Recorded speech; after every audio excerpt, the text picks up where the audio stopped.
शेर पढ़ो बस इन्हीं शायर जाते हाँ हाँ हाँ तू ऐं मां ख़ामोश रहूं पोइ धरती केरु बचाईंदो तुंहिंजो मुंहिंजो पीउ क़बर मां उथी अचे ॻाल्हाईंदो सदियुनि खां ही सूर वंदा जे मच्छर जा बि की न मंदा कॾहिं ॿुधा कॾहिं भॻवान कॾहिं ॿुधा कॾहिं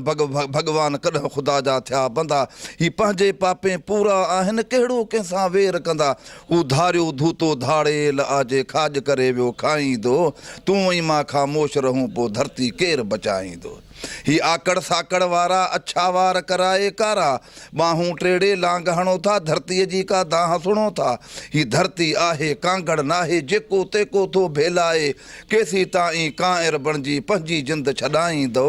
तूं ऐं मां ख़ामोश रहूं पोइ धरती केरु बचाईंदो लुंडियूं सारो साल लताड़े को डर वाहे को सेकाड़े फाटल चोलो छिनल जुती अमड़ अक्सर मथे उघाड़े ही नंढा वॾा था सभु कमाइनि पेट गुज़र थिए बाकुड़ चाड़े फसुल भलो थियो अघ ई नाहे साम्हूं थियूं का सघ ई नाहे केसी ताईं बेमुल्हो ही हारी अन्न खपाईंदो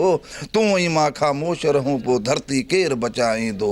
उथी विढ़ूं का वेढ़ टिबाई मारूड़नि खे मेड़ टिबाई धारियनि धूतनि धाड़ेलनि ते छो ही करियूं छेड़ टिबाई केसी गेझूं बणिजी घारियूं केसी बोंट ॾेई पिया निहारियूं केसी पंहिंजे हक़ वठण लाइ मिंथ कयूं ऐं मेड़ टिबाई कोन ख़ुदा आ घर वेठे बि कंहिंखे अन्न रसाईंदो